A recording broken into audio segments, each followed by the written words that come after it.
Brainees, and welcome back to the channel. I hope you guys are doing well and studying properly for your exams.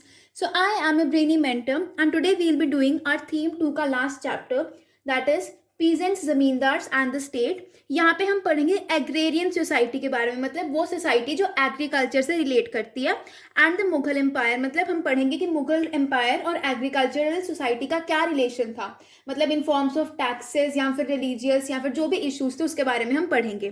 Time period that we will be studying is 16th to the 17th centuries. ठीक है. So as always हम cover करेंगे from the notes, और notes का मैं link description में भी दे दूंगी. Go and check them out. ठीक है.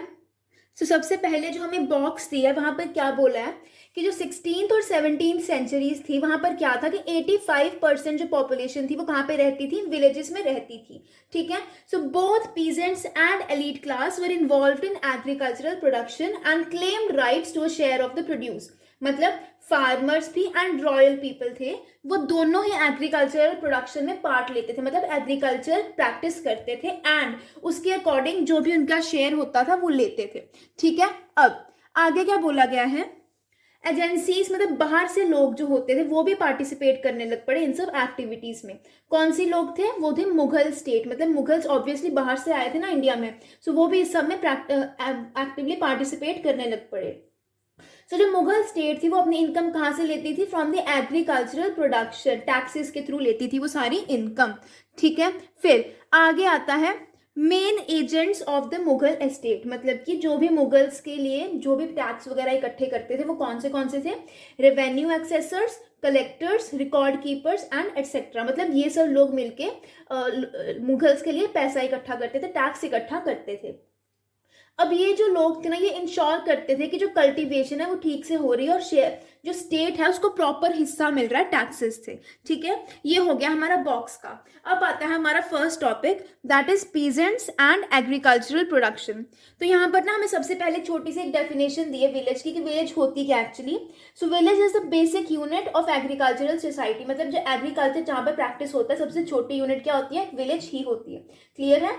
सो that is called your village. अब पहला सब टॉपिक आता है हमारा लुकिंग फॉर सोर्सेज. सो ये सब जो हम पढ़ रहे हैं अबाउट टैक्सेस एंड एवरीथिंग, इसके लिए हमें कहाँ से पता चलता है, what are the sources. So first source that we have is chronicles and documents from the Mughal court. जो मुगल कोर्ट में डॉक्यूमेंट्स होते थे, क्रॉनिकल्स मतलब रिटन एविडेंसेस वगैरह होते थे, उससे हमें पता चलता है इस सब के बारे में. ठीक है. अब सबसे इंपॉर्टेंट जो क्रॉनिकल है that is the Ain i Akbari. ठीक है. ये किसने लिखी थी, दिस इज अ क्रॉनिकल या फिर इसको हम बुक भी कह सकते हैं. ये लिखी थी अबुल फजल ने. एंड अबुल फजल कौन थे, वो अब्दुल के कोर्ट में एक हिस्टोरियन थे, मतलब हिस्ट्री की स्टडी एंड एवरीथिंग करने वाले. सो अबुल फजल ने क्या किया, he recorded the arrangements made by the state to ensure cultivation, to enable cultivation of revenue and to regulate the relationship between state and the zamindars. कुछ ऐसी चीजें रिकॉर्ड की, क्या रिकॉर्ड किया कि स्टेट क्या करती है, स्टेट ऐसे क्या क्या चीजें करती है कि कल्टीवेशन भी हो और उनको प्रॉपर रेवेन्यू भी आए, और वो क्या करती है जिससे जो मतलब जो रिलेशनशिप है स्टेट और जमींदार के बीच में वो ठीक रहे. सो ये सब लिखा गया था in the Ain i Akbari by Abul Fazl. You have to learn the name of the author.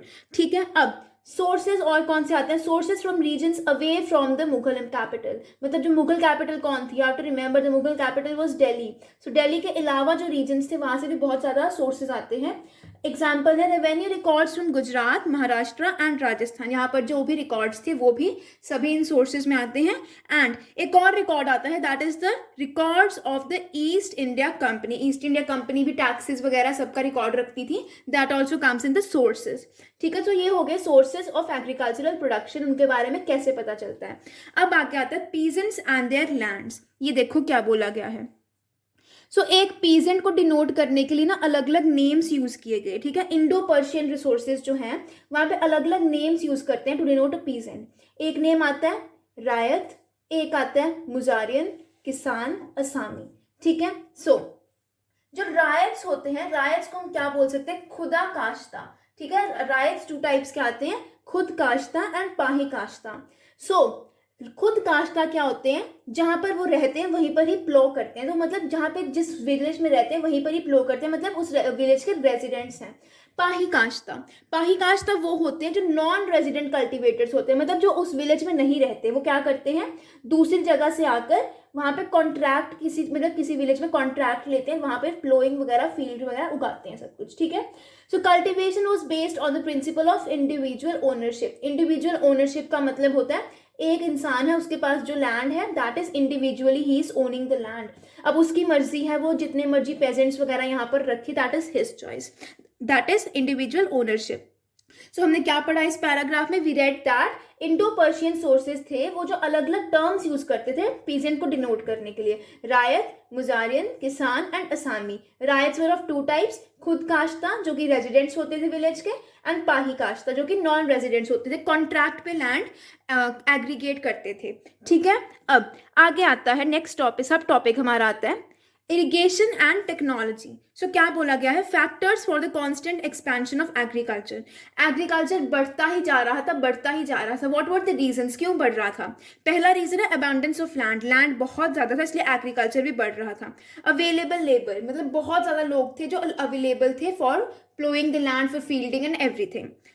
Third, mobility of peasants, मतलब कि पीजेंट्स एक जगह से दूसरी जगह बहुत फ्रीक्वेंटली मूव करते थे जिसकी वजह से एग्रीकल्चर भी एक्सपैंड हो रहा था, ठीक है। और क्या बोला गया कि agriculture depended on monsoons, monsoons पे बहुत इम्पैक्ट होता था। देखो एग्रीकल्चर, देखो इरिगेशन तो होती थी बट ज़्यादा इतना अच्छा नहीं था, बट मॉनसून्स का ज़्यादा रोल होता था on agriculture. So crops which required additional water had artificial system of irrigation. कुछ क्रॉप्स ऐसी होती थी जिनको ज़्यादा पानी चाहिए, उनके लिए ही इरिगेशन होती थी। एग्रीकल्चर वॉज लेबर इंटेंसिव, मतलब मोर यूज ऑफ लेबर, ठीक है, यहाँ पे you can write it down, more use of labour, more, ठीक है। But peasants use technologies that harnessed cattle energy, मतलब देखो क्या बोला गया, लेबर इंटेंसिव मतलब इंसानों की पावर ज़्यादा यूज़ हो रही है, ठीक है। बट पीजेंट्स क्या करते थे, कुछ ऐसे ऐसे टेक्नोलॉजीज यूज़ करते थे, एग्जाम्पल प्लो यूज़ कर लिया, ऐसे कुछ चीज़ें यूज़ करती है जिससे उनको कम मेहनत करनी पड़ी और एनिमल्स की एनर्जी ज़्यादा यूज़ हो। So that is that harnessed cattle energy, example of wooden plough.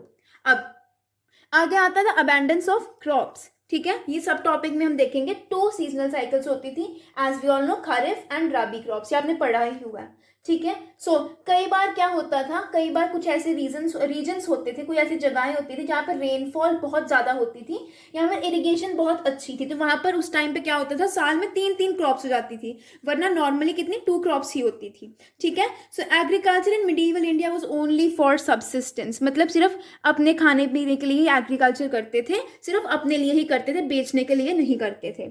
So crops such as cotton and sugar cane were jins i kamil par excellence, मतलब कि जिन से खामिल मतलब परफेक्ट क्रॉप्स में उनको गिना जाता था, बहुत एक्सेप्शनल, बहुत परफेक्ट क्रॉप्स थी, ठीक है। उनका कोई यू कैन से मोल नहीं है, वॉट एवर यू कैन से, ठीक है। सो बहुत एक्सेप्शनल क्रॉप्स थी वो। सो व्हाट वी रेड है, 2 सीजन्स होते थे, खारिफ एंड राबी। कुछ रीजन्स में बहुत अच्छी रेनफॉल होती थी तो वहाँ पे तीन सीजन्स हो जाते थे क्रॉप्स के, ठीक है। और क्या बोला गया, एग्रीकल्चर सिर्फ सबसिस्टेंस के लिए था, अपने गुजारे के लिए ही था। और क्या बोला गया, जिन्स एक kamil, sugar cane and cotton, ex perfect crops जिनको हम बोलते हैं, ठीक है। अब सेकंड टॉपिक हमारा आता है द विलेज कम्युनिटी। सो यहाँ पे क्या बोला गया, यहाँ पर हम विलेजेस के बारे में पढ़ेंगे। सो क्या बोला गया देखो, ओके। सो क्या बोला गया कि जो एग्रीकल्चरल प्रोडक्शन थी उसमें क्या होता था, it involve intensive participation and initiative of the peasantry. Intensive participation मतलब बहुत ज़्यादा फार्मर्स इकट्ठे पार्टिसिपेट करते थे, इकट्ठे प्रोडक्शन करते थे एग्रीकल्चर की, एंड इनिशिएटिव्स होते थे, अलग अलग प्रोग्राम्स, अलग अलग इनिशिएटिव्स होते थे।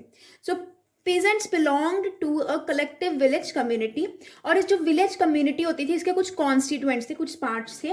We have cultivators, we have panchayat and we have the village headman. Headman जिसको हम सरपंच भी बोल सकते हैं। पंचायत आपको पता है जो सब कुछ फैसले लेती है और द डिसीजंस लेती है विलेज के। एंड कल्टिवेटर्स तो आपको पता ही है, जो भी प्रोडक्शन वगैरह करते हैं, कल्टिवेट करते हैं, ठीक है। अब फर्स्ट सब टॉपिक आता है कास्ट एंड रूरल वैल्यू। तो क्या बोला गया, certain caste groups were assigned menial task and दस रेगुलेटेड टू पॉवर्टी, मतलब कुछ ऐसे कास्ट ग्रुप्स थे जिनको बहुत छोटे छोटे टास्क दिया जाते थे, जिसकी वजह से क्या होता था, उनको पॉवर्टी मतलब गरीबी में ही रहते थे, ठीक है।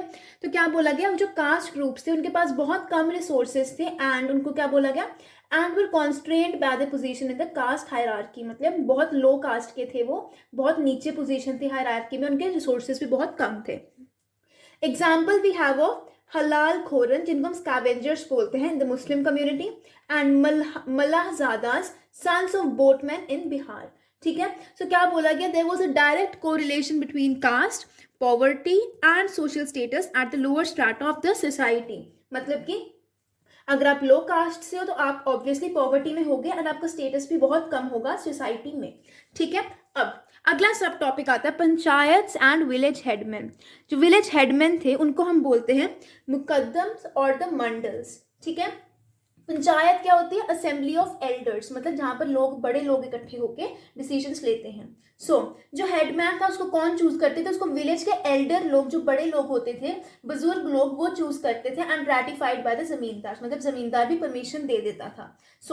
विलेज का हेडमैन का उसका मेन फंक्शन क्या होता था, मेन फंक्शन होता था to supervise the preparation of village accounts assisted by accountant और पटवारी. मतलब जो भी विलेज में टैक्स वगैरह दे रहा है उसको देखना है कि हाँ ठीक से हो रहा है, सब कुछ अकाउंट्स प्रॉपरली मैनेज हैं, और उसकी हेल्प कौन करता था, एक patwari, the you can see the accountant. क्या बोला गया कि फंड्स कहाँ कहाँ यूज होते थे, तो मेन फंक्शन क्या था उन फंड्स का, कहाँ कहाँ उनको यूज करते थे.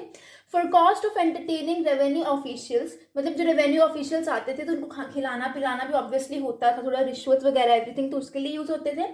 कम्युनिटी वेलफेयर एक्टिविटीज, कोई प्रोग्राम करना है कुछ, मतलब कम्युनिटी के वेलफेयर के लिए करना है, तो उसके लिए यूज होते थे funds. Main function was to ensure that caste boundaries were upheld.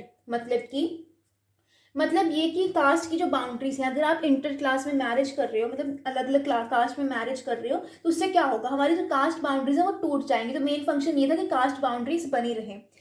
इसका क्या बोला गया, levy fines and inflict more serious forms of punishment like expulsion from the community. अगर आप कुछ गलत डिसीजन ले रहे हो तो आपको कम्युनिटी से बाहर भी निकाल सकते हैं, इतने स्ट्रिक्ट यू कैन से रूल्स होते थे. So every caste और जाति in the village had its own जाति पंचायत. हर एक कास्ट की, हर एक जाति की अलग से भी एक पंचायत होती थी, अलग से भी एक असेंबली होती थी. ठीक है.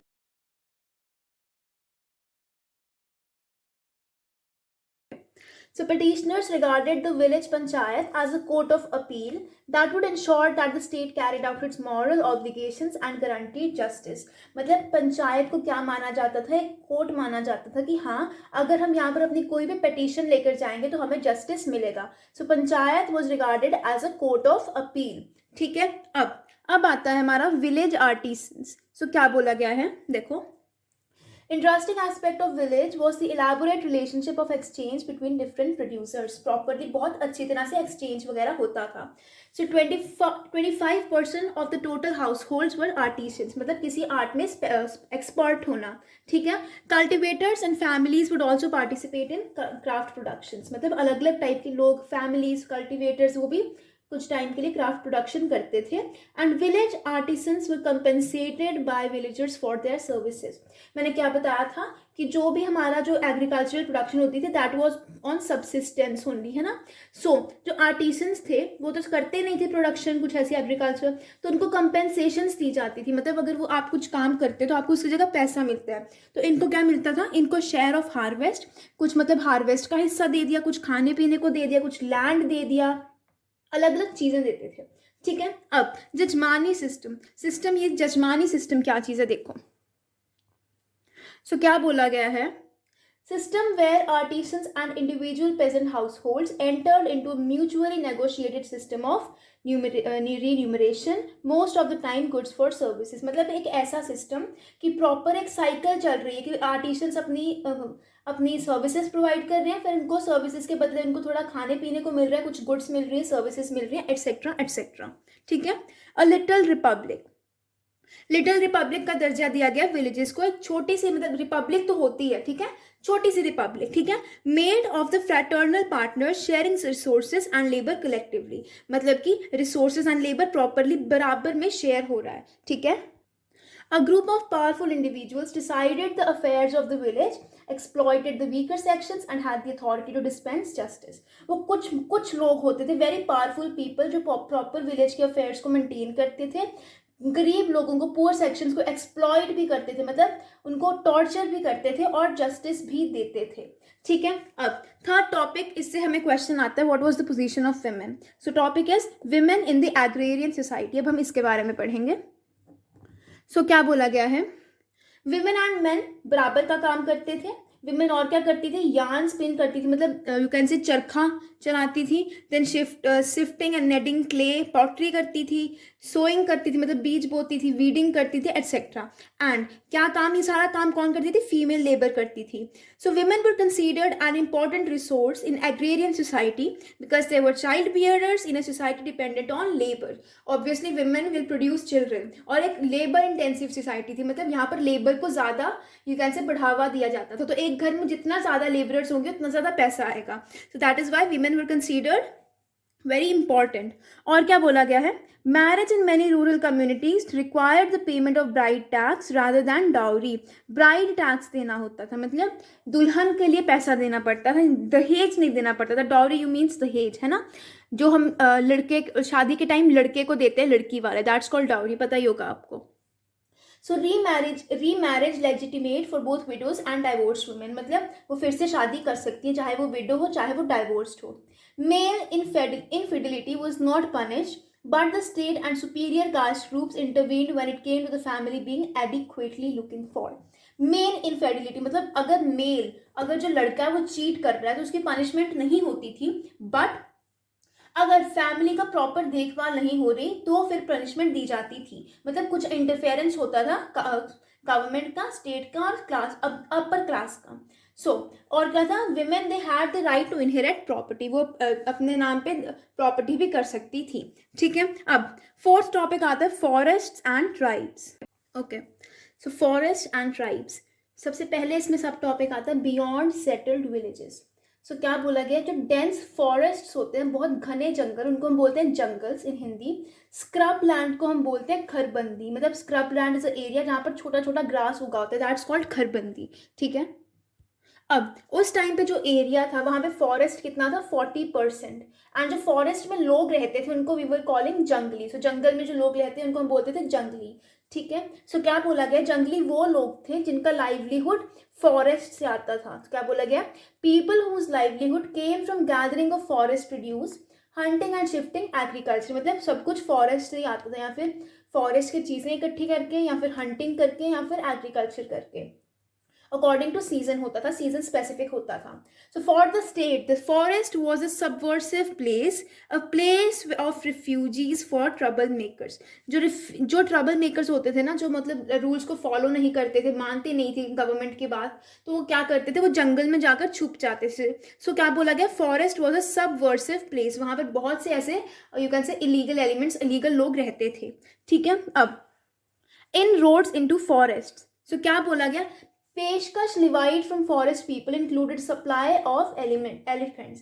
पेशकश क्या है, पेशकश इज अ ट्रिब्यूट जो कि मुस्लिम्स कलेक्ट करते हैं, कुछ मतलब यू कैन से tribute is a kind of gift जो मुस्लिम्स कलेक्ट करते हैं। सो क्या पेशकश होती थी उस टाइम पे, एलिमेंट्स। ठीक है, so forest people use to give elements as a peshkash. ठीक है, so in the Mughal political ideology the hunt symbolise concern of the state to relate to all its subjects and personally attend to grievances of its inhabitants. So Mughals क्या बोलते थे, Mughals के according Hunt से क्या होता है, hunt symbolised concern of the state to relate to all its subjects, मतलब कि हंट से पता चलता था कि सब कुछ ठीक से हो रहा है, कंसर्न होती थी स्टेट की ताकि जो सब्जेक्ट्स के साथ रिलेट हो सके, and personally attend to the grievances of its inhabitants. So अब आता है परगना की डेफिनेशन। सो परगना एक डिवीजन होता है in the Mughal empire, like Mughal province, like we have districts, we have villages, तो इसी तरह से परगना भी एक सब डिवीजन होता है, एडमिनिस्ट्रेटिव सब डिवीजन, यहाँ पर गिवन है हियर एडमिनिस्ट्रेटिव सब डिवीजन। ठीक है, so tribes also had the chieftains who became zamindars and even kings. जो ट्राइब्स के लीडर्स होते थे, जो ट्राइब्स कहाँ पर रहते थे, tribes used to live in the forest, so जो ट्राइब्स होते थे उनके जो चीफ्स होते थे वो कभी कभी जमींदार्स भी बन जाते थे, and most of the times वो किंग्स भी बन जाते थे। किंग्स क्या करते थे, वो क्या करते थे, लोगों को they recruited people from the lineage groups, अपने यू कैन से रिश्तेदार, अपने यू कैन जो उनकी वो चली जा रही है, रिलेशन चले आ रहे हैं, उससे वो रिक्रूट करते थे लोगों को। अब पाइक्स कौन से होते, people who were obliged to render military service in exchange for land, मतलब कि आपको हम काम करने के लिए लैंड देंगे, आप उसके बदले हमें क्या दोगे, you will be giving us what you will be giving us, you will be providing us with military service, अगर हमको ज़रूरत होगी तो आप हमको आके मिलिट्री सर्विस प्रोवाइड करोगे। ठीक है, आगे क्या बोला गया, the capture of wild elephants was declared a royal monopoly by the Ahom kings. जो अहोम किंग्स थे उनके अकॉर्डिंग वाइल्ड एलिफेंट सिर्फ रॉयल लोग ही हंट कर सकेंगे और normal people they will not be able to hunt, उनको परमिशन नहीं मिलेगी। सूफी सेंट्स जिनको हम पीर्स बोलते हैं, they played a major role in the slow acceptance of Islam among agricultural communities emerging in the newly colonised places. Starting में जो agricultural communities, you know, India as a Hindu nation, Bharat जिसको हम बोलते हैं, so India is a Hindu nation. So क्या हुआ, obviously बाहर से Islamic people, Muslim people, they are invading us, वो हम पे रूल कर रहे हैं, that is obviously not acceptable. So जो सूफी सेंट्स उन्होंने धीरे धीरे कोशिश की ताकि जो बाकी लोग हैं they accept this religion, they accept Islam, वो मान ले कि हाँ हमारे रूलर्स क्या हैं, मुस्लिम्स हैं। अब फिफ्थ टॉपिक, द जमींदार्स। सो क्या बोला गया है, जमींदार्स डायरेक्टली एग्रीकल्चरल प्रोडक्शन में पार्ट नहीं लेते थे। वो क्या करते थे, वो सोशल एंड इकोनॉमिक प्रिविलेजेस उनको होते थे। एंड क्या रीजन था कि उनको ज़्यादा स्टेटस हाई था, बिकॉज उनकी कास्ट बहुत हाई होती थी, इसलिए उनका स्टेटस भी हाई था। The perform services for the state, कौन सी सर्विसेज, विच इज कॉल्ड खिदमत, मतलब कुछ ऐसे काम करते थे, मतलब सर्विसेज लाइक यू कैन से टैक्स कलेक्ट कर दिया एंड अदर सर्विसेज वो करते थे, जिससे क्या होता था, मतलब यू कैन से स्टेट को प्रोवाइड करते थे वो सब। हैंड एक्सटेंसिव पर्सनल लैंड, जिनको मिल्कियट्स भी बोलते थे, मतलब बहुत लैंड होता था उनके पास, और जो मिल्कियट्स होते थे ना वो ऐसा लैंड होता था जो कि जमींदार अपने प्राइवेट यूज के लिए कल्टीवेट करवाते थे, अपने सिर्फ सब्सिस्टेंस के लिए कल्टीवेट करवाते थे, ठीक है। और जमींदार क्या करते थे, they collected revenue on behalf of the state, state के बिहाफ पे पैसा इकट्ठा करते थे, टैक्स इकट्ठा करते थे, मिलिट्री रिसोर्सेज पे कंट्रोल करते थे, फोर्ट्रेसेस मतलब किलास होते थे उनके पास, और आर्म्ड कंटिजेंट मतलब प्रॉपर उनके पास आर्मी होती थी, ठीक है। अब आगे क्या बोला गया है, अबुल फजल की जो बुक थी, ठीक है, जो हमने पढ़ी यहाँ पर, पहले कौन सी बुक पढ़ी थी, इफ यू रिमेंबर, अकबरनामा। सो अबुल फजल के अकाउंट से, उस बुक से हमें पता चलता है कि जो अपर कास्ट होती थी, ब्राह्मणा राजपूत जो होते थे अपर कास्ट, वो कंबाइन होकर प्रॉपर एक फर्म कंट्रोल था, बहुत ज़्यादा उनकी धाक थी ऑन द रूरल सोसाइटी, मतलब रूरल सोसाइटी पे उनकी बहुत चलती थी, ठीक है। Slow processes of zamindari consolidation, zamindari अपने कब्जे में करने की स्लोली प्रोसेस होती थी। क्या बोला गया, colonisation of new lands by transfer of rights by order of the state and by purchase, मतलब कि न्यू लैंड्स को अपने कब्जे में करना, कैसे, ट्रांसफर ऑफ राइट्स मतलब किसी की यू कैन से प्रॉपर्टी हड़प लेना, ठीक है, या फिर स्टेट के ऑर्डर से या फिर खुद खरीद के। So relationship with peasantry had an element of reciprocity, paternalism and patronage, मतलब जो आपकी रिलेशनशिप है आपकी पेजेंट्री के साथ, लोकल पीपल के साथ, वो आपको बहुत अफेक्ट करती थी, बहुत you can say that played a very important role, ठीक है। अब सिक्स्थ टॉपिक आता है लैंड रेवेन्यू सिस्टम। सो बोला क्या, revenue from the state was economic ministry of the Mughal empire, मतलब उसी वजह से सारा मुगल एम्पायर चलता था। The land revenue arrangements consisted of 2 stages, पहले असेसमेंट, पूरा एक्सेस करते थे कि कितना लैंड रेवेन्यू होगा, and collection.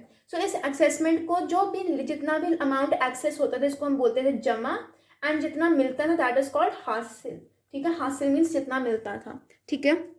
Seventh topic, the flow of silver मतलब coins. So vibrant networks of overland trade from China to Mediterranean sea, मतलब बहुत ट्रेड होता था, expanding trade brought huge amounts of silver, बहुत सिल्वर आता था क्योंकि ट्रेड बढ़ रही थी।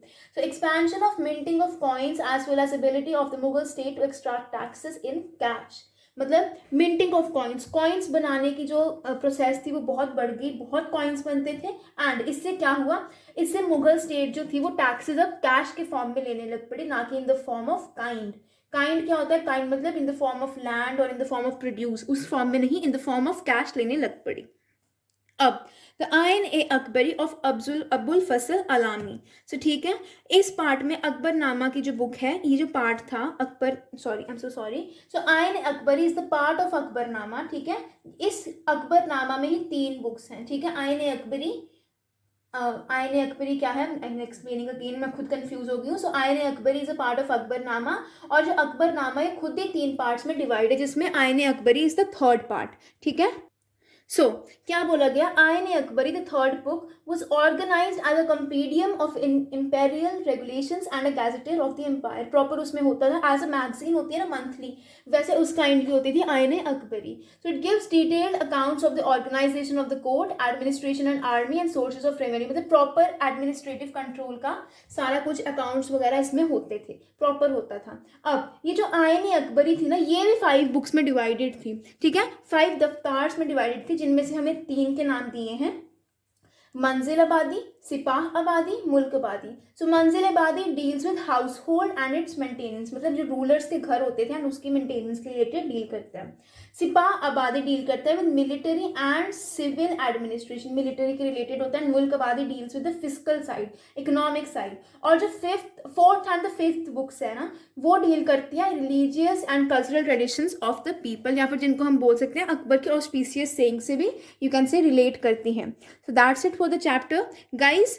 पूरा चैप्टर मैंने खुद पढ़ा है, कुछ एक्स्ट्रा इंपॉर्टेंट नहीं है, you just have to remember this. बाकी आपकी मर्जी है, just read the chapter, but जितना मैंने समझाया you can get full marks with this only. So that's it for the video. I hope you liked it. If you did, don't forget to like, subscribe and share it to all your friends. You are a Brainy Mentor. Have a great day.